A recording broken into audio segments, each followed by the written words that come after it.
Hi, I'm Becca Otis from Five Lines Pottery in Indianapolis, Indiana.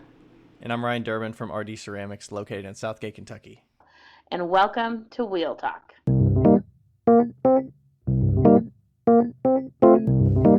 Hey guys, we've loved answering all of your questions so far. If you'd like to hear your question on the podcast, please send them to us on Instagram at Wheel Talk Podcast or by email to wheeltalkpodcast@gmail.com. Thanks.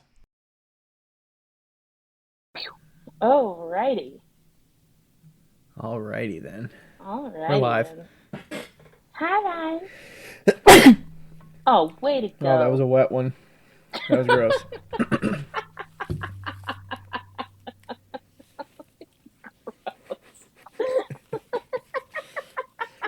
You ever hold your hand up and you're like, I regret that. Because you didn't I always hold my shirt up. I always sneeze into my shirt. That would have been more disgusting.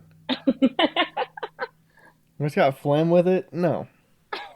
I'd rather get it on my hand, wipe it on a napkin, and then wipe it on my pants. Oh my gosh. No. That was gross. All right.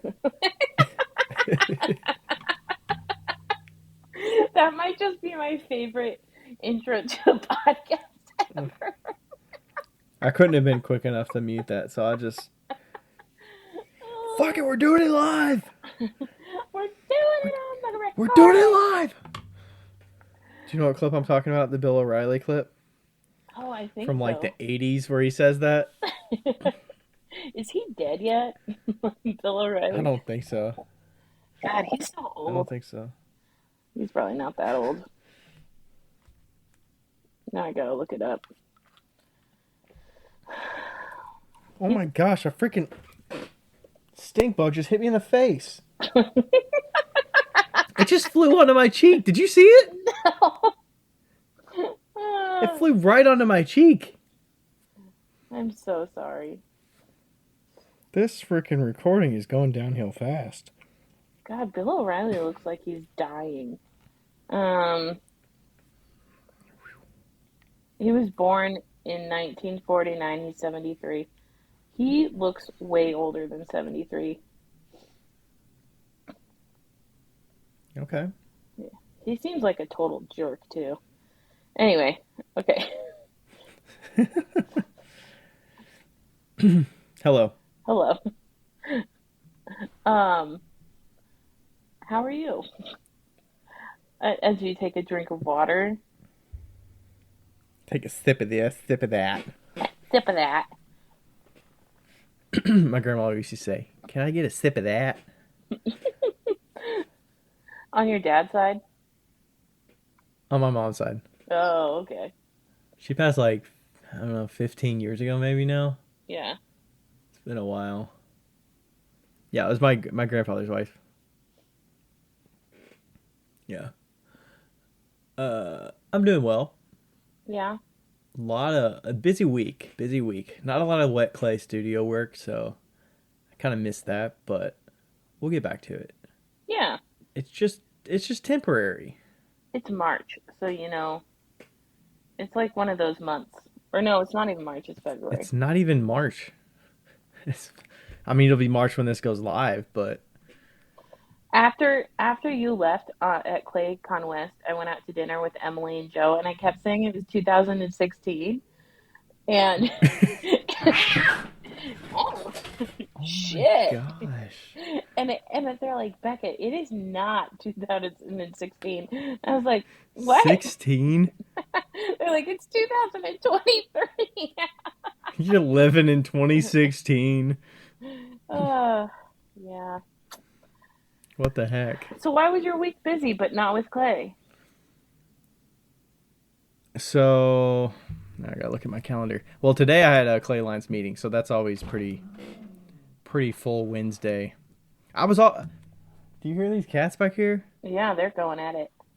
Autumn's tail is really puffed up. She's never like that. Yeah, so I was off work Monday for President's Day, but I did an interview with Ben Clark from Queen City Clay, so that was really fun. You all will have heard that already, probably the last episode that was out. But did that, and then I we had another interview with Brooke, but I got some errands to run, and then yesterday we had dinner with friends, and Yeah. tonight I had clay lines meeting. So the nights have been pretty packed so far. And then the rest of this week, I got my bookkeeping workshop. Yay. Tomorrow, my third one that I've ever had, and then we got another one on Saturday morning. So Nice. I'm hoping my Friday night will be wide open to just make stuff. That'll be good. I feel like studio time is becoming just like a reward now, where it's like I do all the other crap so that I can get my reward of working in the studio. Yeah. But I don't know. I mean, it's temporary, like I said. So I don't know. What else? What you got going on? You're in Colorado right now. Yeah, I got to Colorado on Saturday, Sunday, Saturday. I got to Colorado on Saturday, and it was like super high winds in Wyoming, so I had to kind of like navigate that, lay low for a little bit. But got here unscathed, unsnowed, which was really nice. There's No snow while you were driving, just the wind. no snow while I was driving, just the wind. That was a new experience for me.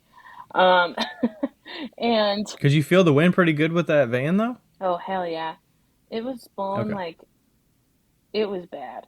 Like, and then I stopped up on um, this rest stop, and it was kind of on the top of this hill, and my van was just like rocking side to side. Um, Wow. it was bad, bad. And it's snowing right now. There's snow outside. My clay is frozen for the second time this year, and Oh no. I know How much clay is it though? Is it it's just like three. a It's box? just 3 bags, so it's not like that bad. But it's like I don't. It's the second time, and like I should have thought about it. I like knew that the snow was coming. I just didn't. My brain just didn't like. You Do you have know. space to like put it in your fridge? No, I could have put it in my parents' garage. You know, um, or Yeah. anywhere really, and um, and yeah. So they all froze. So there's no helping it now. So I'll just let it thaw naturally. But I'm hoping that I can still like kind of hand build with it. Um, Maybe leave it open and bag wedge it or something like that. I don't know. But Okay. Yeah, we kind of talked about that before. Where what do you do if your stuff freezes? So yeah.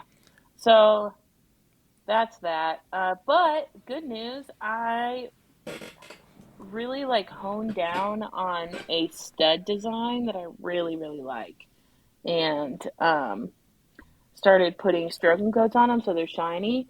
And stud design, like how many design options are there for studs? It's just it's just a a dot. semicircle, Yeah, right? but it was like the size and the width and like what it looks like. There's a lot. Come to You find, had to there's a figure out lot. a template for how to cut it, right? Yeah. So that it was consistent. Yeah, and I ended up using one of those, one of those TV the TV commercial vegetable choppers that cuts it into cubes as you. I mean, I saw the tool that you had, but I didn't really understand what it would normally be used for. It's one of those things where you like put a cucumber on it and you smash the lid down and then it chops it into all these little bits. Um, Mm-hmm. so I used the small one of that, and my dad happened to have three because he's my dad. And too bad So I what would you normally use that to cut into circles, though? You'd what? cut like a cucumber into circles? No, squares. Oh, so you're cutting squares. You're not. But I thought they were rounded studs. They are. Okay, so I extrude the clay out of my extruder, and then I put it in the squares and cut it so that they're each cut the same width, and then I take them out and I roll them into a ball, and then I squish them down. Oh, okay. Yeah.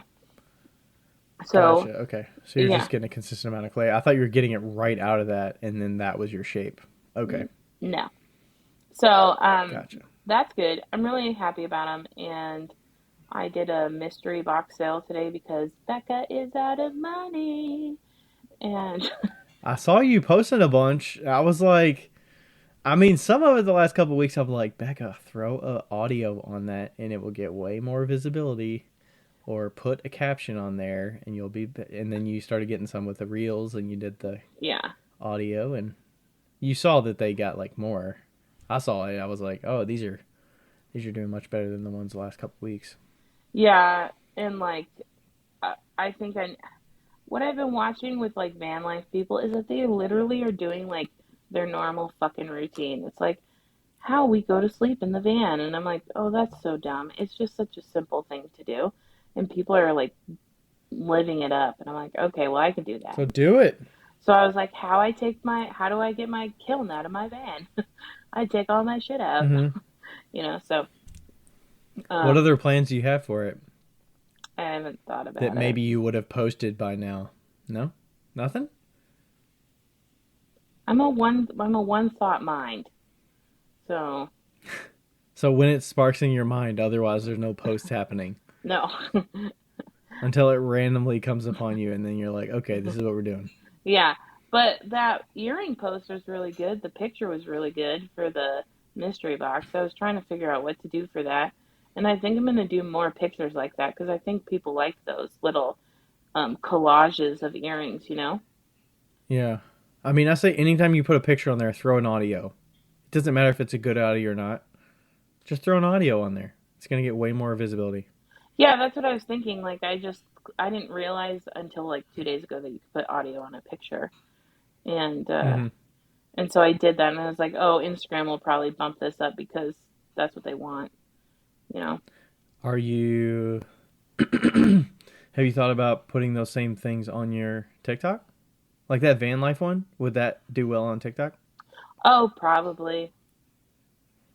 I should probably do Like, that. is there potential for sales there that you're not utilizing Oh, probably. with minimal amount of effort? Oh, probably. But my TikToks I realize that my TikToks like don't get very good views. So I was thinking about it the other day and I was like, the reason that I went pretty good on TikTok was because I went away from Instagram, you know? It was like one or the other. And I don't feel like I can do both, you know? But I can try. How much work is involved in cross posting it? Like, Not that much work. Typically, not that much work, I I'd mean, what say. if you get three? What if you get 3 or 4 mystery box sales out of it? Is it worth it Yeah, but I for a don't have post? any videos on the mystery box parts. I was gonna do a video so I could post it on that, but I'll see what I can do because the mystery box are pretty much always there. It's just that you have to like remind people that they're there, you know, Yeah. as you I mean, know. pack a mystery box and video yourself packing a mystery box. That's a good idea, and then I can post that onto. Or just show the, yeah, like show the grid thing of all your earrings and just pick out 3 random ones and like, this is my Yeah, mystery box.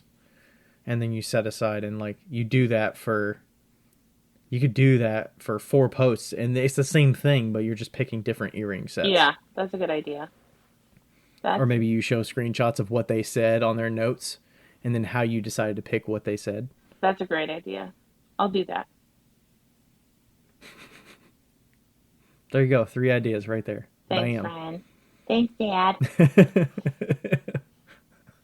Oh my I'm gosh. like, Becca, I know when you start doing those mystery boxes, you discount so much. I'm like, she needs money. That's why she's doing this. Because she went through all this work to make all these. And I'm like, she's trying to get money quickly. Yeah, it was funny because I didn't even think about it, and I was telling Deanna, I was like, "Man, I'm fucking broke," and she was like, "Why don't you just do mystery boxes? That's what you're good at." And I'm like, "You're correct," and I love them. I fucking love mystery boxes. Like, there's nothing I love more. Selling. If I could sell the rest of my life in mystery boxes, I would. Then just always keep those mystery boxes out there. I do. Yeah. So, uh, anyway, yeah. Are you back on the consults at all? I have one more. I have one consult. Rachel kind of like handed me my she was like, I don't know if she told you, but I was like, Rachel, I need to figure something out. Like, I need to like either She get, told me you were asking her about the transcription yeah, stuff. the transcription stuff. I was like trying to find another job, and she's like, Becca, just do consultations. That's what you're good at. And I was like, ugh, you're right. Damn it. Like, how much would you actually have to work to make $50 an hour or $60 an hour? Yeah. So, yeah. Uh, so that's in the works. I don't know. I'm just so bad at it. I'm so bad at it. So I'm working on it. Okay. I want to like personally do something, but I don't know how to do it logistically. Like, I want to do like a drawing or something. I want people to submit their name into a drawing, and then I will personally pay for like 3 consults from 3 random people. Maybe we No. can make that happen because I want you to get back into the consult game, and maybe getting consults will get you back in there to realize, like, okay, this is worth it. I know Maybe I'm it's forcing worth that it. on you. I know it's worth it. I don't want you to pay me. You've already paid me enough money in my life. Um, but I know it's worth it and I have plans, okay? The first thing I want to do is um what I noticed is every single person, I do the same demo for people every single time. So what I'm going to do is I'm going to record myself doing that demo. Um, and then that way I can just send that demo to the people when they sign up so that they can watch it Yep. right before a consultation. And that way I don't actually have to have my wheel in front of me. I can just watch There them. you go. So that'll make it a lot easier for me to do it anywhere in the country, you know? Um, and so I want to do that. And And you don't even really need a very great connect. Like, they don't really need to see your side of video. You just need no, to see them. I need So, to see them. So yeah, but I think that'll help a lot. And then I can have two, three different like kind of tiers. Like this is the basics. This is like a profession, you know, like if we're looking at, hmm efficiency practices versus like you just need to learn how to pull a wall better.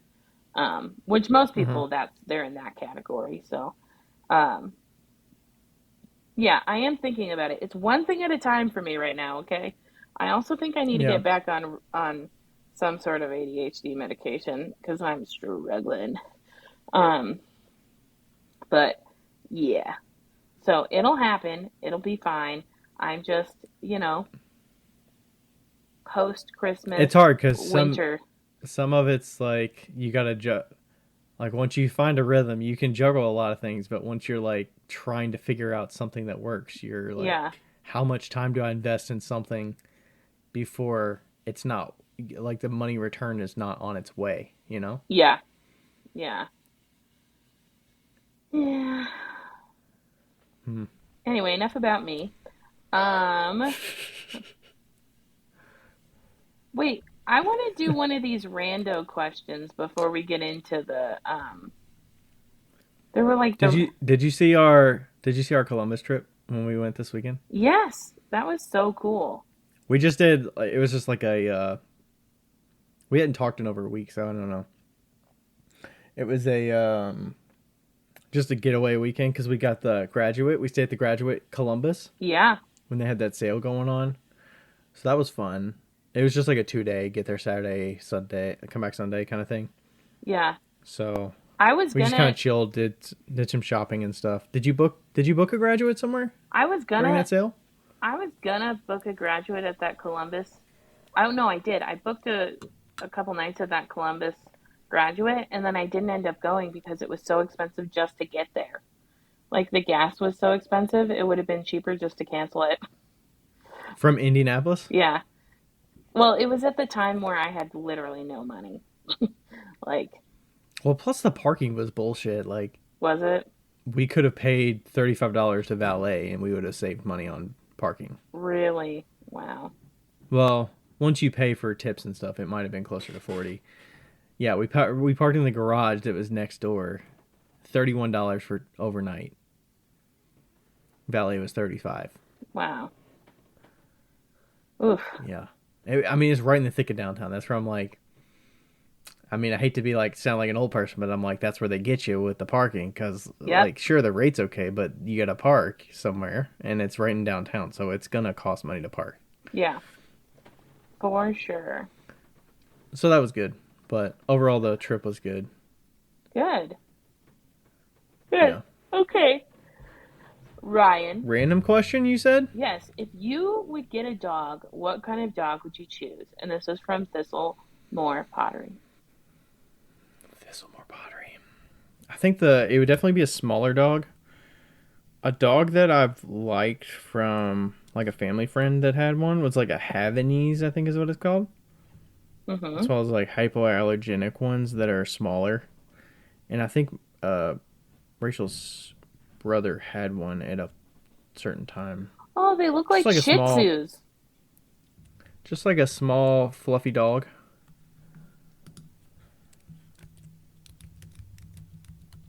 Havanese.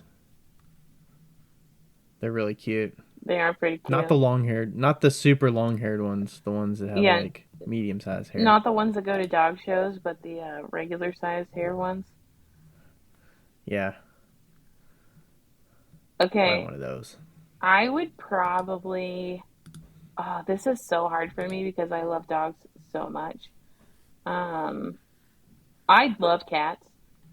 Uh, I love cats more than dogs, but I love dogs. And the only reason I don't have a dog is because they do not fit into my lifestyle at all. So, That's why we didn't get a dog. yeah, like at all. But I would totally get a Vizsla. Vizsla? Vizsla? Vizsla? Vizsla? Vizsla. Oh yeah, yeah, they look cute. They're cute. And they are like super smart and they you can train them really like you can train them. Like I don't think I could do like a dumb dog, or one that you couldn't train because like I can barely handle my cats not trained. So like and Lloyd is pretty dang trained. But but Hmm. yeah, I'd rather either do that or a pit bull or probably uh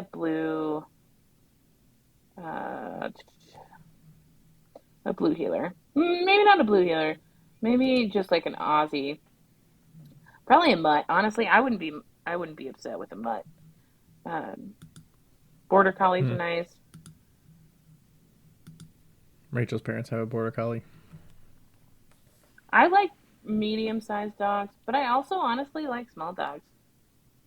I don't hate them. Yeah, Yeah. they're not like overpowering and like gonna knock you down or anything. Yeah. I pretty much like all dogs. And that's where I'm at. But probably I've Okay. either that, so I've always either wanted a Vizsla, whatever, however you call them, or a Greyhound. I want to rescue a Greyhound. A greyhound. Like they put in some years at the track. Yeah, like I know that they have a lot of They've made their money and then they're off yeah, to greener but pastures. they're always like abused and like nobody wants them, and I think they're so cute and like fast, and I don't know. I like a They seem almost like too scrawny, but they're like healthy. It's kind of weird. yeah. I just love them. I've always loved them since I was in high school. I've loved greyhounds, so Those are big dogs though. they're medium. Are they? I feel like they'd be considered big. Like they've got pretty high back, right?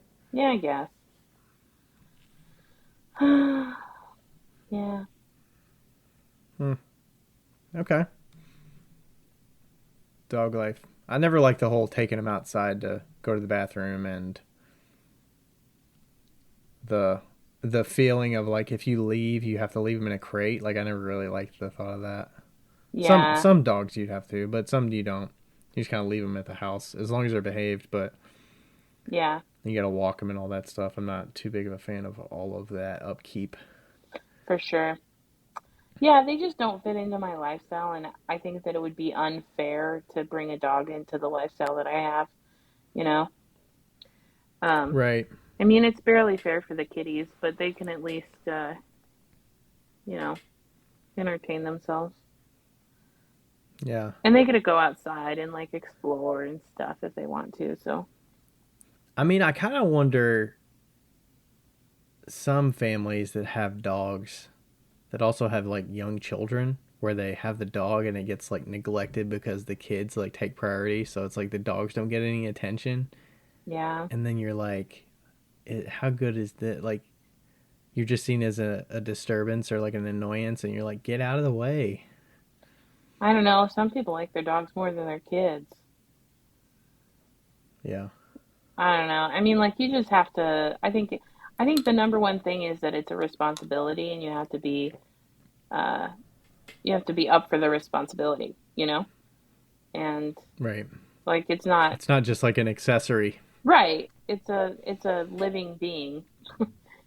Just like just like cats and stuff. Like you treat them like your kids and stuff. Mm-hmm. Yeah. So living beings cannot be neglected. True dat. True dat. All Oh, right. can I say one thing Are we about gonna ask a question? I want to say one thing really quick. My mom has I brought the cats into the house, and my parents have a 3,000 square foot house. Okay, it's huge. Okay, and it's a Right. a rambler, so it's like all one story.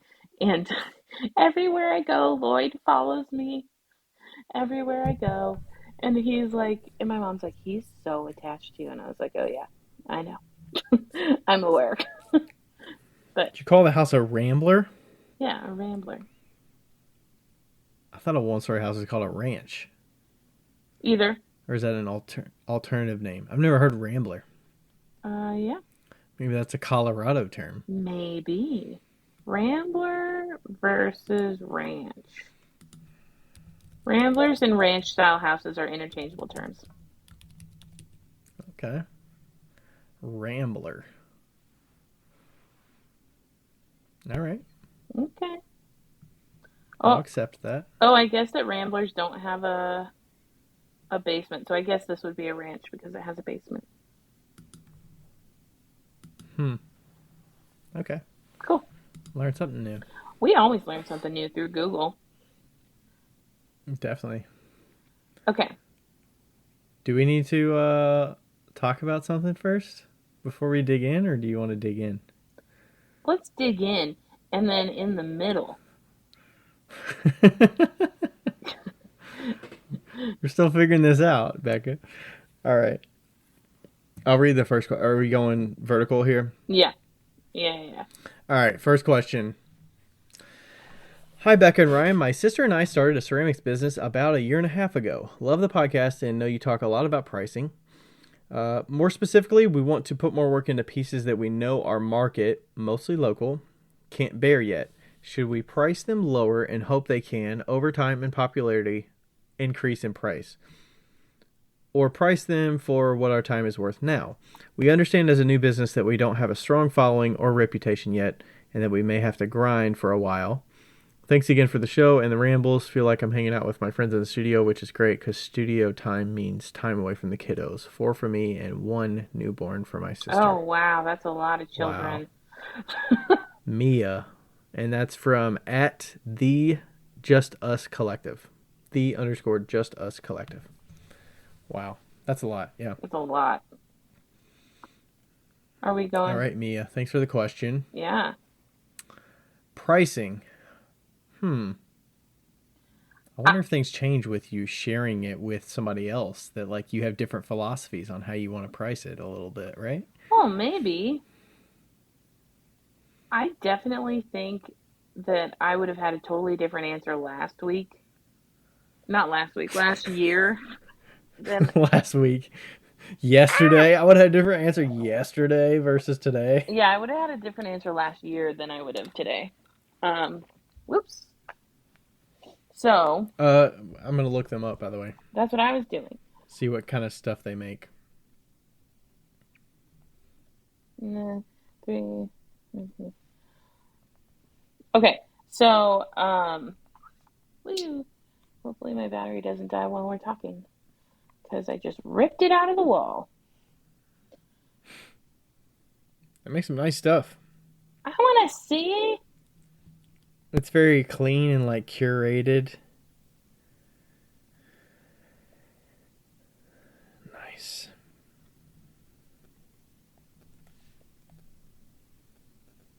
They're in Auburn, California. Okay. Oh, I really like your logo. Oh, those earrings are super cute. Yeah, this is super modern and super like it feels expensive, you know? Which is good. I Yeah. like a good expensive feeling thing. Um, okay, so I think that my answer last year would have been totally different than now, and my answer now is just go high. Just I would say just do the price that you think it's worth, and the people that will buy it, you know? What do you think? That we know our market mostly local can't bear. Hmm. I was gonna say go start low and go high because that's what I did. Yeah. But I don't know. I mean, if you can stand to wait it out, go high. If but I think there's benefit in starting low and getting stock out and getting them to homes rather than feeling like it's a flag in the ground and like I'm sticking to this price and I won't sell it for less is like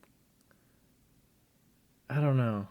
I like the feeling of getting things for sale and getting them out the door. So like I just felt like that was what I had to do starting out, that I had to start low and work my way up. And you go through the different selling avenues of selling in person, selling online, and then as things sell, you feel more confident in raising the price and you gradually increase it. And then your pieces are going to increase in quality. And I don't know, that's kind of the way I was approaching it.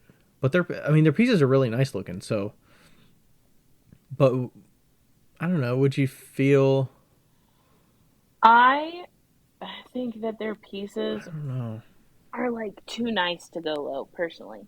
So I readjust because I'm How sinking much of into it this could be bed. the marketing of it is really well as well? Well, I think that that is to their point. I mean, Is that part of the okay, value? I found out where they live. So they're in Auburn, California, which is like northeast of Sacramento.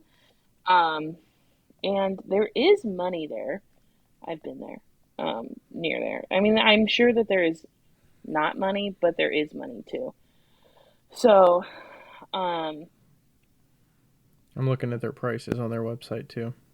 what are we looking at? So a W cup, it looks like maybe a 12-ounce cup, $36. That's great. 6-ounce cup, sorry. It's a 6-ounce cup. Okay. Just the right size for water, whiskey, or wine. $36. It looks like I can't tell. It looks like it's hand built, maybe. Yeah, I think most of their stuff is hand built actually. I think the prices on here are great. So we got spoon rest Dinner plate 22. 36, Yeah, small plate 28. the dinner plate could go up. If you're selling that cup for 36, the dinner plate can go up a little. Um, Yeah, dinner plate is that the same effort as a small sipper cup. Spoon rest 22. I think that's reasonable. so Olive oil decanter 48. here's why I think you should go high first because what I've noticed with um what I've noticed with the fancy cups that I have is that if people love it enough, they'll buy it and they won't even care about the price, or they'll just like cough up the money, like they'll be like, okay. But like also, it just completely eliminates the people that will never buy it, which I like. And And if you Because you're eliminating people that could be dissatisfied and give you shit about it later on the road, it not. later down the road. And like they're going to be your customers now, but will they be your customers in the future when you raise your prices? Maybe not. Like I've lost a lot of customers because now I sell high priced items versus when I sold $12 cups, you know? But your pieces are way different. That's not an equivalent item, That's would true. you say? I don't That's think that's true. equivalent at all. You're correct. It's not a very equivalent item, but I still don't think that the customer base travels well when you're raising prices constantly.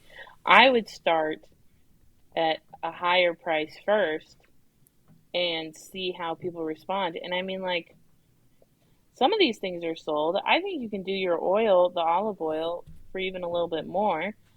And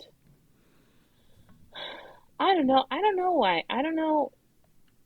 Do you think there's a something to I think there's something to the psychology of the maker that things are moving. If things are stagnant and your price is set, it doesn't feel like to me it doesn't feel like I'm progressing if things are not moving out the door. what if you What am I kept, what if making new you, work for if the things are not moving? okay, but what if you kept your prices high and then did some sort of a sale? First of all, also, I have to say this, their earrings are fucking dope, and I want all of them, except for maybe I the didn't look at the flowery wearable ones. stuff. They're so good. Your wife would love these, by the way. Does 68 feel like a good price for earrings? 68 feels like a price that most people would pay for earrings. Yes. You can sell earrings for way more than Okay. pots. I mean, they're definitely high quality looking. Ah, these are so great. Anyway, I would say, I mean, this was probably a long time ago that they asked this question, but I would No, say, they just asked it in the last few weeks. oh, perfect. Oh, usually we're way late. I would say, I mean, this won't come out for a few weeks, so yeah. I would it'll be say, 2 months like, away from when they asked it. I don't know. I think that people will come out of the woodworks and buy the things and splurge on the things that are a little bit more expensive. I mean, it depends. Like, it also depends on if you're selling only online or if you're selling in person. You know, that can change things up a little bit too. I think they mentioned about putting work into pieces that we know are market mostly local can't vary it. I don't. I also don't think you should price it just for local. I agree. And you seem to be pretty marketing savvy, so I would say you're definitely okay to use prices that are online friendly because you have that marketing savvy to back it up. If you didn't have good marketing and you were like, I don't know anything about online and my local market can't bear it, then you're putting yourself at a double disadvantage and you're really putting yourself in a tight spot Yeah. to to get product moving. But you've got the marketing, so the online sales uh could make up for what you're not selling in person. Um, I don't know. I feel like isn't it natural that prices raise over time? I mean, Yeah. so if they keep it at the price they are now, they just wouldn't raise it. They would raise it less frequently. I mean, it's up to them. What Or how did they determine what that price is now? I think they're determining how much it is via by like how much work they're doing and stuff like that, you know? Like, So they came into it pretty understanding of like what they want to get paid hourly, for example, and how much time it takes to make an individual piece. And they're like, this is the price it needs to be because these take me 30 minutes and then these other pieces take us an hour. I mean, I don't know. I'm not them. I would suspect that's potentially how you're coming up with it. Sure. I don't know. I just feel like it feels cheaper to discount things all the time because you can't sell them. Maybe they don't do it all the time. Yeah, no, we're not JC Penney's here. we're not we're not a Potter we shall not name here. We're It does get annoying when you see potters that discount things all the time in order to get sales, and that they never sell it at the price that's listed. And then it's like, how can you say it's valued at that if nobody's willing to pay that? I would say like what I would say maybe okay, so I think a good compromise is to maybe like put these things online and market outside of where you are and then locally be like, "Hey guys, we're having a local sale and we're going to do 10% off or 15% off." And like give those to the local people, and once those local people get them and they're like, "I love these." Then they're going to pay full price. And it's also not out of the question to pay higher online. You could say, well, there's product and marketing and photography that goes into making these listings. So it does cost us more and more effort Yeah. to put them online. Like some people do list their online stuff more than if you bought it at a show. Some of that's like pricing's built in, so you're not, or sorry, shipping's built in, so you're not paying for shipping. Some of it's, hey, it does take me time and effort to photograph things and list them and go through the website and host my website and all this stuff. Yeah. Um, Well, I just sent their website to two people while we've been talking oh, really? because their earrings are really good. Oh. Good shit. Do Good you do shit. you think it's worth? Is it worth looking at comparables online to see where you fall to determine price, like market research to determine price, or is it all just? Is it better to just stay internal with what you're worth and just go there? I don't know. It's really hard because it looks like they're hand building, and hand building takes so much more time than throwing. And like, so you can't really compare unless you're comparing to other hand builders. Like Val Flynn, who's, It depends on how efficient you are, right? Can't aren't there hand builders that crank things out?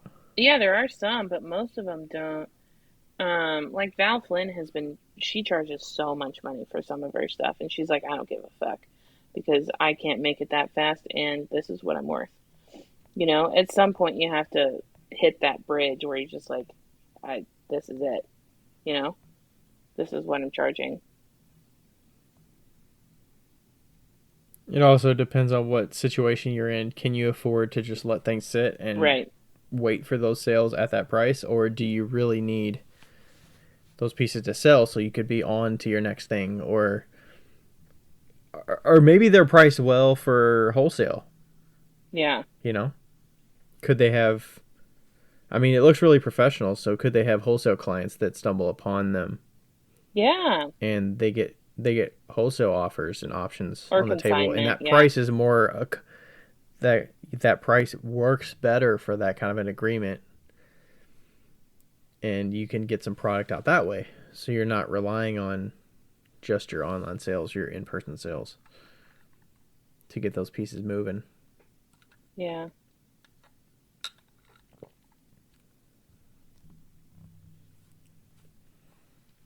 It also questions like how much is price a factor of determining what people are buying and not buying. Yeah. It's obviously one factor, but if they know more about your business and what you make and how you make it, then that's where social media comes in. Oh man, those oil bottles are way bigger than I thought. Yeah. Those could be more. I see her I see her picking up one Yeah. and working on it. Those are pretty big. Yeah. Definitely bigger than mine. And they're They're beautiful. Yeah, those are nice. They're beautiful. Uh, dude, I'm getting that opening right. you guys need to like go out to Tahoe. They're like close to Tahoe. Like, just take a break out to Tahoe with a bunch of your stuff in the back. Roll up to one of the boutiques and just pull them out and be like, "Hey, we have these. Do you guys do consignment or wholesale?" And once they see them, they'll be like, "Whoa, yeah, They got the craft to really get a good set of work. mhm, like production work, and it's really well crafted. So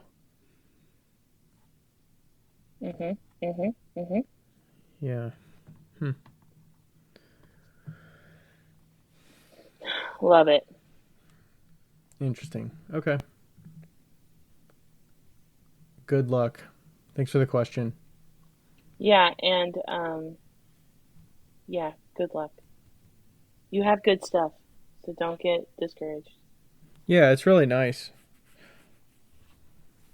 And maybe there will be pieces that will fly faster than others. Like some things I just never found success with cups. Yeah. Things without handles didn't find success with. So they just sat longer and I ended up just sunsetting them. I don't make them anymore. Yep. Or if I do, they have to be for a very specific purpose. So that could be it. Maybe it's the price. Maybe the price is equivalent to like what you spend time doing for that item, but the market for a cup is not the price that you have set. And maybe you could put a handle on it and price it with the same mentality and it would sell because it has a handle. Right. You know, if you threw a handle on those little cups that are 36 and you made it 45, would that sell? It probably would sell. That's And fair. it's like, hey, maybe it's just making this more marketable. That works. Yeah, and who knows if they have them at the prices that they thought were high, or if they have them at the prices they thought were low right now. We don't know. Mm-hmm. We don't know. Yeah. I also don't know the market for pottery in California. So, Yeah. There are some tiny, tiny towns up there in California, so that should be noted. okay. Okay, let's go to our next question. You know what I just did today? What? You know what I just did today? What? Paid for my new kiln. Nuh-uh. Yep. It's coming my way. It's on its way to Ensika shortly. Yay! So that will be got the kiln, got the Genesis controller, Okay. got this rolling stand. Ew. I think there was something else too, but I can't remember. Oh, I also while I was at it, I was asking for more elements too. So I got a set of elements coming with it too. Nice. Good deal, good deal. So Oof. I wonder if I should call Cone Art and see if they would bring all the stuff to Ensika instead of shipping it to me. I gotta get some stuff from them ooh, too. like replacement elements and stuff like that. Yeah. Yeah. Okay. Yeah, I'm definitely looking forward. I just replaced the elements on my current LNL. I'm getting the other one brand new, so I shouldn't be replacing them anytime soon, which is gonna be nice. But I'll have a set on hand. That'll be nice. Definitely recommend getting a set on hand if you can, because you never know when supply issues could happen and you're desperate. Your thing goes out right before a big show, and you're like, I gotta expedite that shit, and then I gotta replace it, and I'm gonna be in a terrible spot. You're already stressed because your elements went out, and then you're like, and I gotta swap them, and I gotta get them here. Yeah. So, But you know what's kind of nice about like L&L is that they're pretty local, especially to the East Coast, so that like if you needed a an emergency thing of elements, it might be a little bit easier to get them, you know? Like and they're a little bit yep, and it's actually kind of nice that they're a little bit smaller company. Like Scut's really big, so and Scut makes all of the kilns for Amico. So like if I remember correctly. I could be wrong. But it takes forever to get anything from them because they've got such a big to-do list, and with a smaller company you get a lot more customer service, and it's a little less of a wait time. So that's a big advantage, you know. yeah, and they got distributors all over. Like, there's one L&L distributor here in Cincinnati. I think Core Clay's the distributor for that. Um, in the past, I've got elements from. There's a contact in the Pacific Northwest. He has a. It's like its own LLC, but is a distributor for the parts. Mm. So like I call the guy directly, Rob Beatty. I think he's on their website as a distributor or whatever. You call him, it's like literally his cell phone number. And he's like, "Yeah, I put the order in. Here's the cost. Do you want to give me your card number and I can ring it up and then it's out in the mail." I don't know if he's got a couple other people that work with him or whatnot, but he's like the salesperson and he knows all the technical stuff. So Yeah. There's you some call his phone up and then you get it and it's in the mail 2 days later or the next day, and it's like right there on the shelf ready to be mailed. So Yeah, there's definitely something to be said about being a little bit smaller and a little bit more able to control your surroundings, you know? mm-hmm. And in this country, because like Right. my kiln Yeah, cone art is coming. isn't even in the country. so that's a pain. But Yeah. but yeah. And if they do have distributors in the US, you might have to pay more for whatever they have to pay to customs wise to get it across Yeah. to the distributors or So, did you, when you ordered your kiln, did you do it online by on hotkilns.com by like looking at all of the, the options, or did you talk I to mean, somebody I did look at directly? the options. I did look at the options online just to make sure I got all the specs for, I was actually talking to the VP from there because that's who our contact is. So he was like, you know, do you have, I don't know that you're going to be talking with a VP from L&L Kilns. We got a little bit of a expedited line there, um, but yeah, he was asking me all the important questions like how many phases, how many volts is your outlet, how many amps are we talking here? Here's what you're gonna need. What's the size of the kiln you need? Do you want furniture shelves with it? Do you want a stand with it? Do you need a vent? Yeah. Like all the important stuff that you need or are on the table. And then I was like, yes, yes. And he was like, do you want a phone call? And we could figure this out. And I knew the electrical stuff. So I kind of gave him all the info, send him pictures if he needed him. And you won't need to go that in depth, but he was just making sure because they're bringing it to Nsika and they built the kiln for me. So, like, shit's legit. Shit's legit. And then while I was at it, I was like, I might as well ask for elements while I'm at it. I mean, I'm not going to need to replace them for a while, but No, but it's always good get to those have an extra elements. set. I don't have an extra set right now, and it is stressful. So, Because you're going through questions of like, where would I order it? yeah. And how long is it actually going to take? I mean, your kiln took 9 months. They probably built it and all that stuff during the pandemic. But Yeah. I mean, where would you have to get the elements from? How long would they take? Do they make them to order? Right. Crazy. So, yep, That is got freaking all those exciting. specs. Yeah, Can't wait to throw that in it's the big. van with two cats in it. Whoa. Oh gosh, yeah. I wonder how we're going to get it down here. I don't. It'll be fine. I think we went through this before. I wished I could take these sliding doors off and but you can't. So it's awkward, but we'll figure it out. We'll figure it out. All right. Cool. To bookend that, find your kilns, At your hotkilns.com. L&L kiln at hotkilns.com and all of your distributor lists and all that good stuff. Yeah. Okay. What's our next question? Let's look at our next question. Next, I read the first one. I think you should read I this am one. going to read the next one.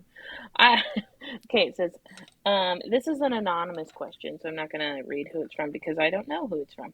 I was recently contacted by a local business that makes and sells loose teas, and they asked me to make about 10 mugs for them to sell on their website and at vendor markets.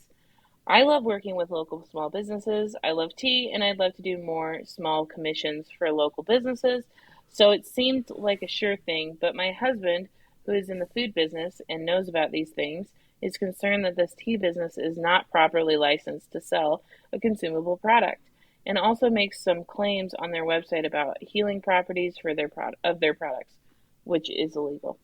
Um, he thinks that I should not be affiliated with them in case that becomes a legal issue for them. Uh, and it could also reflect poorly on him in his business. So here's my question.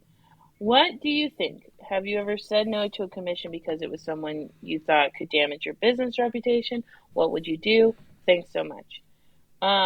Also, she didn't say it was illegal in there, but I'm pretty positive it is like not. You can't say that something has healing powers like You legally. can't claim something, Yeah. yeah, So that's unsubstantiated or something. yeah. Huh. Um. Okay. Okay. Okay. What a fun question. Well, first of all, we're not legal people, so we don't know those things. But um, Yeah. It's more the business reputation and how would you handle it as a business if there's doubts in your mind. yeah, I don't sign any of my work, so I'd be fine with it. Because they get my pieces, they don't even get cards, and then they sell the stuff. There's no way to link it back to Yeah. me. But I could see how that would Do be you think very. your pieces wouldn't be distinguishable enough that customers would know, oh, that's a 5 lines pottery I piece? don't think so, but I don't know if I would worry too much about that personally. However, when she said that it affects her husband somewhat as well, I think that that's where I would kind of draw the line. If something were to go off and it didn't just I don't affect know me. how that would report. I don't understand how that would reflect poorly on him in his business, as in her husband's business, Yes, because they're different people. They're different. Like she's selling pottery, he does some food related thing. Like unless they co-own the business. we don't know. We don't know, but we're gonna. This is we're taking this as Yeah, facts. I would. Let's assume that it would reflect poorly on his business.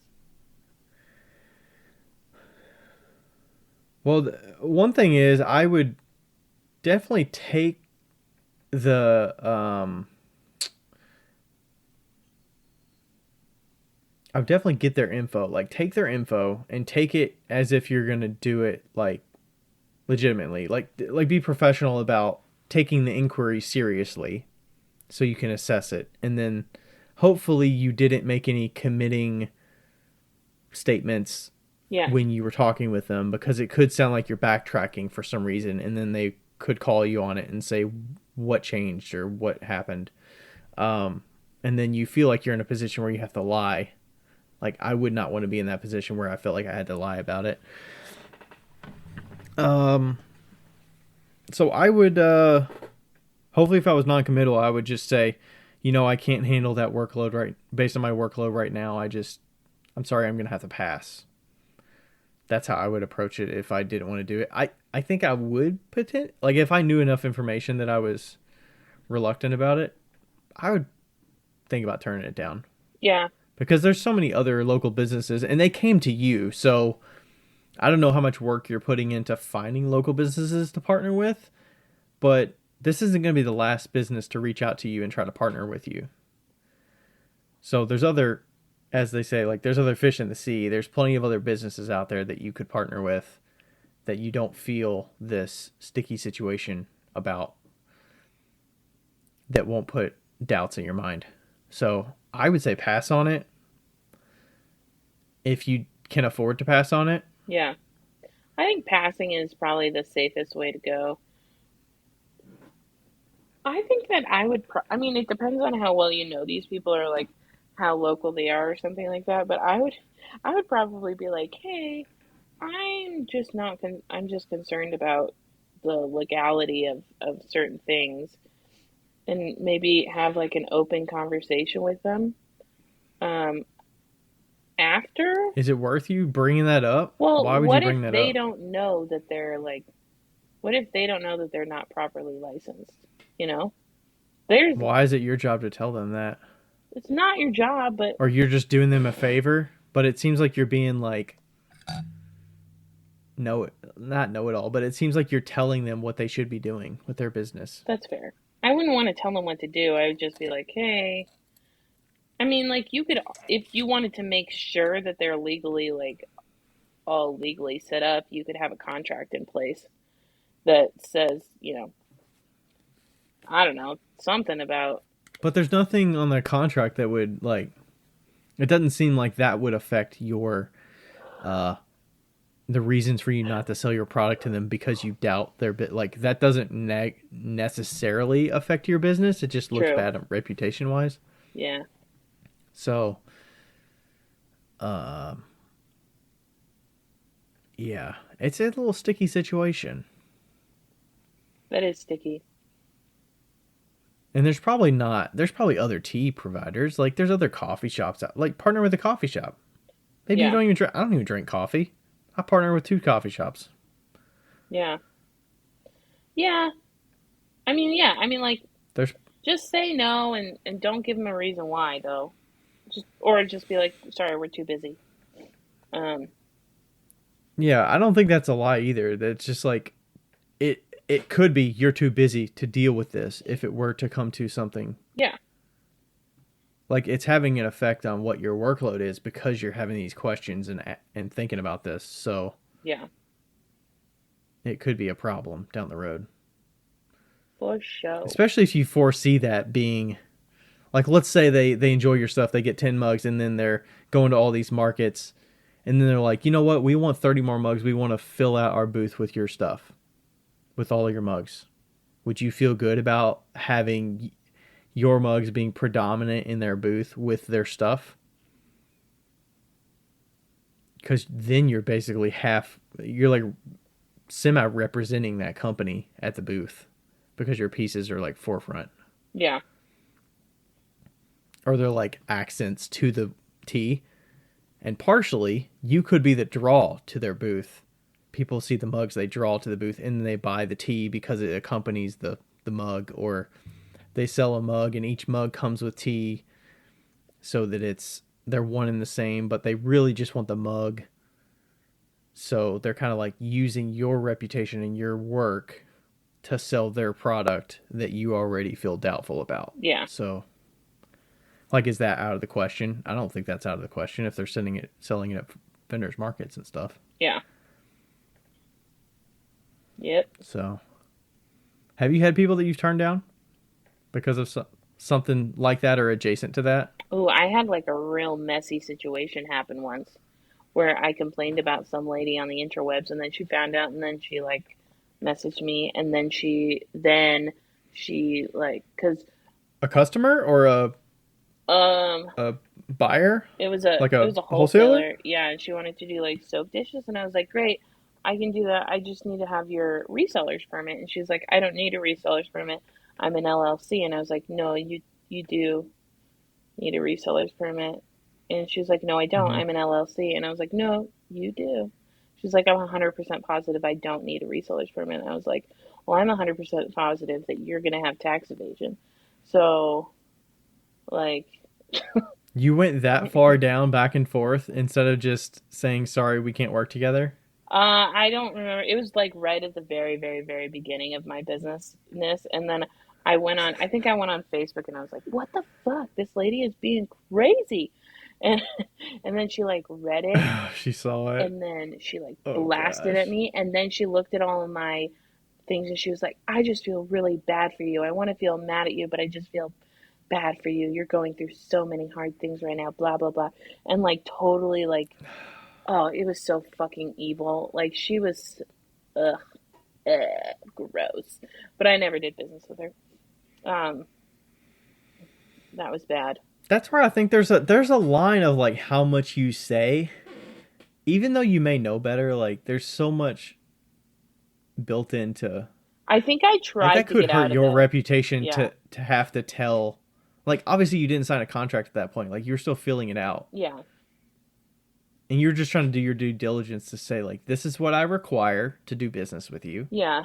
If you don't do this, then we can't do business. And let's be clear, I was 24 years old. Like I'm now 32. So like like I was young, you know.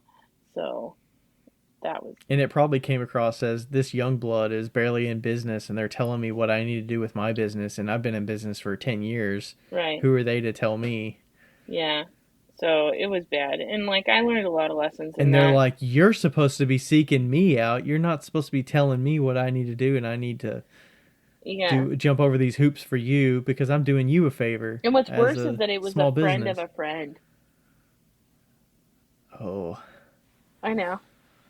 But I have no problem with like being like, no, that lady's fucking crazy. If it's a friend of a friend, I don't care. I'm like, I don't care if she's your friend. She's nuts. yeah. But yeah, no, it was fine. It turned out fine. Oh, I also had to fire a customer, but Oh, not because of like any weird stuff. Like it was just she was like, from a commission or something like yeah, it was that? a commission, and she was asking for things that just couldn't be done. And I was like, you know what? I don't think I can do this. I'm so sorry. Bye. Did you collect any money before that No. or Uh-uh. okay. See, that doesn't feel so bad because you've just had discussions back and forth. It's sure it sounds like a verbal commitment, but you could always like you don't have a contract for this thing. If Right. they've paid money toward it and there's some documentation of the money being paid and what you committed to, Yeah. sure there could be something you're on the hook for, but um yeah. Hmm. The only situation that's related to that for me would be try not to say too much so that you don't know who it is. But yeah, it was a similar situation where I think from talking to you, they was talking about the reseller's permit and it's wholesale, and they were getting stuff. I set my minimums, and they're like, okay, this is what I want, and they were picking out things, and they got the things, but I don't see a lot of traction of them like selling things from the shop, Oh and no. then they end up keeping some for they get some mugs in their order that they're going to give to their kids or something and keep in their house. Did they pay for So it's them? like they were using the wholesale discount to buy stuff, but they were also selling some stuff in store. And I was like, I don't know if they're going to be like collecting tax and paying tax on this or if they're going to be using the discount to keep it in at their house or like Right. so that was a little shady. I mean, they and then I was like, if I get this check from them, is it going to cash? Is it going to bounce? Like what's going to happen? And it cashed. Like it was fine. But, you know, I'm a little reluctant to reach out to them again to Yeah. sell some stuff the next time. Like I'm gonna wait for them to reach out to me, and then if they reach out to me again, I'll be like, you know, sorry, I can't handle another wholesale order Yeah. Did they tell you or they were something like that. giving it to their kids? They were their kids were there with them when they were picking things out, and they were like, pick out your favorite mug. Oh. Oh.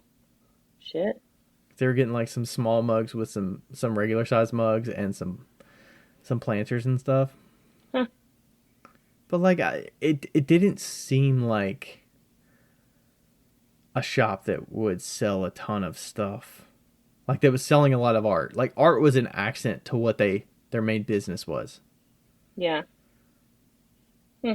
It was just like a feature so that they could like put out there that they supported local artists or you know, Yeah. you know what I mean? Yeah. I don't know. Hmm. But you just, you know, maybe you do it and then you just don't do more business with them in the future. Yeah, if you like feel weird about it. Sometimes I don't really care if somebody like takes something for themselves, you know? But Yeah. I mean at the end of it I'm like, you know, do I feel good about the price that they paid because they're paying wholesale. Like I'm not getting a ton for it, yeah. but when I need those like I can't handle as many wholesale orders or the wholesale orders that I want to do need to be strategic so that there's a continual back and forth and a continual buying and there's a good relationship there. If I have doubts about there being a long-term relationship, then like why get into that agreement Yeah. and why go down that road if you don't think it's going to be worth it's not going to be, you know, continual. So that's where I think you should consider which places you work with. Mhm. Mhm. Would there be a place that you would consider stopping work with if it's like if there's a consignment shop that you're working with that is less worth it? Like you're not really getting a lot of sales there Oh yeah, I and pull you're my not shit getting a out. lot of work. You're not getting a lot of sales and they might add, I mean, maybe you don't deliver there but once a year, but the things you get back are the things you delivered last year minus maybe 6 things. Like they sold a very small portion. Like how much would you go through before you pull your stuff and say, "Sorry, I'm going to have to stop selling here." That would be not hard for me to choose. I'd probably be like, "Peace out, motherfuckers." Like, Would you be like straight up with them like, "Hey, sorry, I have to pull out because we're not selling enough and it's," or would you just say, "Sorry, I need that stock for shows because my business no, is growing and I you don't have enough stock." you tell them it's not selling enough. Business doesn't it shouldn't include emotions, you know? It's like if it's not selling, it's not selling. It's a business move, you know? It's just like a mismatch. Yeah, it doesn't work. And sometimes it's, you know, you might some of those shops they will ask you for more stuff of like, hey, we need some new stuff in here, we need some different products, that hopefully those different products will work for their clientele because the existing ones haven't done as Yeah, well. So um you're like, do I want to set aside nice new products for them when I don't already have confidence in what they already right. have selling? Like, why do I think these are going to sell? Yeah. And then what do? Do you just shrink your, I mean, maybe I would consider shrinking the assortment of things I deliver there. So it's like only a couple things and that's it because I know they sell. Yeah. And then other things are just, sorry, I can only deliver these to you. And that's it. So, okay. I feel like I'm coming to that with a couple shops, but obviously that's why I'm bringing it up. But I mean, it is a factor. Like, hey, 3 years ago, 4 years ago, when I started doing more consignment, like I had the stock. Nowadays, I don't have the stock. Yeah. It's it's a struggle for me to say I can't afford to give you 10 of my mugs because like I only have 30 total or whatever. Yeah. No, I totally feel Giving that. you 10 top quality mugs and then I'm not going to get them for another year. And by the time I get them, they're going to look, you know, like crap. Not crap, but they're not going to look as good as my top quality mugs. It's not something I could just put back on the shelf tomorrow and it's going to be equivalent to a mug that I made last week, Yeah. you know?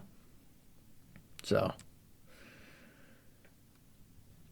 huh. Hmm. Okay. Something off topic. Do you know how low? Do you want to guess how low the temperature is going to get at my parents' house tonight? 0 degrees Fahrenheit. Nope. I'll tell you that Higher? it's at Lower? -3 right now. Oh my gosh. You said it's actively snowing too? Yeah. Wow. I mean, I'm guessing it's going to go lower than that. -10? -14. Oh my gosh. So that's like if you cannot stay in your van at that temperature, I'm right? in my parents' house. I mean, I could, but no, it would not be fun. I have stayed in a car Like at what would the negative. temperature be in your car in your van if it was -14 If outside? I had no heat, it'd be -14. Uh,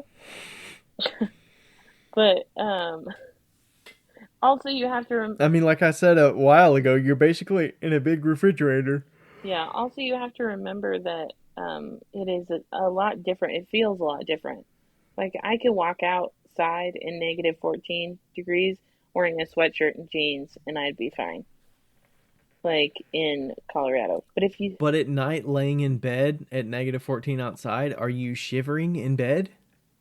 I would imagine so, yes. That's why I'm not Yeah, there. because you're not wearing a coat laying in bed. I mean, I have worn a coat laying in bed, but I mean, I can see you wearing like a hoodie or something, but not like a coat. I'll wear a fucking coat if I need to.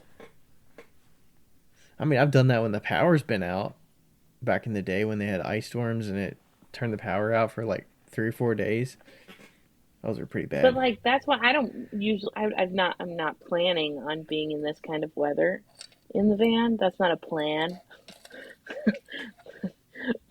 Right. But this just happened, you know. But if I had a heater in there, it'd be fine. Okay. I mean, it'd have to work harder, right? So you drain more battery, but by the time you get to that point again, you would have solar panels, probably, right? Yeah, yeah, but Like that bad.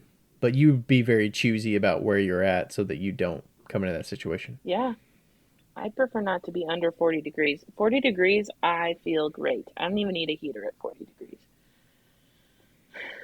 Beautiful, Hmm. perfect weather. Okay. So then if it's negative 14 inside there and it's negative 14 outside, what good does the insulation do? Wouldn't the insulation at least. I mean, I guess if you have the heater, it would Okay, retain heat better? yes. So Or what? insulation does not make something warmer on the inside than the outside. Insulation means that if you put heat on the inside, it stays longer getting colder. Right. Okay, Okay. so regardless, if you leave a car out there at negative 14, it's going to get to negative 14 at some point. The question is when, you know? And if it's got no insulation, it's going to be immediately. If it's got some insulation, it's going to take a little bit of time. Okay. Yeah, yeah. Okay, well, anyway, we should go. Short episode today. All We right. planned it. We didn't tell you, but yeah, But and we actually went short too. Like we yeah, didn't say we were going short, and we. That's what we need to do. We need to throw telling people that it was a short episode at the end, yeah, so people don't know it, and then they get disappointed when it's 2 hours. yeah. Well, they know Or before they maybe they're not start the disappointed. I don't episode, know. Ryan. They know before they start the episode. Well, that's true. They just hear us say short episode, and they're like liars. You're a Liars, liar. liars, we're liars. We don't talk podcast. Liars.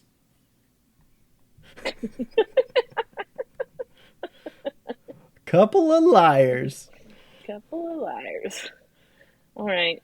All right. By the time that this is out, it's post in Sika. So, are you relieved at this point? Are you happy at this Are you point? in an Your future eternal self. like hangover at this point? Like, sweet Jesus, I feel like I'm gonna be happy that we got through it. Claycon West. We got through it, and Sika's gonna be more than that. But we're gonna get through it. We're gonna meet a lot of you all. We're gonna say hey. Say We're gonna be. hey. I have an idea. I kind of want to say it, but I don't want to say it. But we're gonna have a good time at Ryan Geist. Yeah. We're gonna get some good questions. Drink some I'm sure beers. we're gonna be overwhelmed. Yep. I might do Some a ciders for I me. might do a van pop up. Oh, I'll be definitely having ciders instead of beer. For sure. Somebody mentioned we should do a pop up at my house on Saturday. It's Saturday, one of the day. I mean, I would fucking love that, but how are the people going to get down the Saturday street? is a day that most people don't do anything. Like they have like a speech or something, and then they announce the next NCCA. But we all know it's gonna be in Richmond anyway, Richmond, Virginia anyway. So, or maybe they introduced the year after that too. Yeah, I think so. I don't know. I feel like Saturday's not really worth going. If you've already done Wednesday, Thursday, Friday, like, do you really like what are you getting Saturday? I don't know. I think I'm going to walk I never around. liked those keynote speeches, anyways.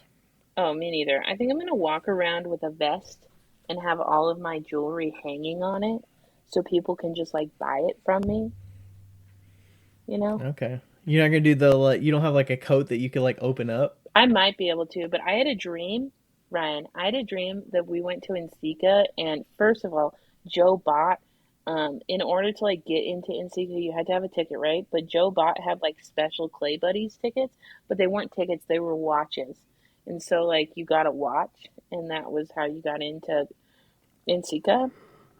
And then and then I sat, Watches, yeah, like a wristwatch. yeah, yeah. And then I sat down next to you, and I was saying that I wanted to sell my jewelry, and so you gave me this tea towel that you had, and then made it into a shirt, and then I put all of the jewelry on the back of the shirt and walked around in Sika with that. Um, Wow. it was a lot. No, I think I'm just gonna I like, mean, we could do a little pop up Saturday, but I don't think people care about my stuff. I mean, they can come and see the studio if they want. Maybe that's fun, but I don't want to swarm of people. But yeah, I just need to sell stuff. That's all I care about. I just need to make some money yeah, during Nsika. I think I might, you know what, we could do a pop up in my van in downtown Cincinnati, and you could bring your carved stuff, and I could just have the fancy stuff in the in van, the like a van. little. Yeah, just on the street.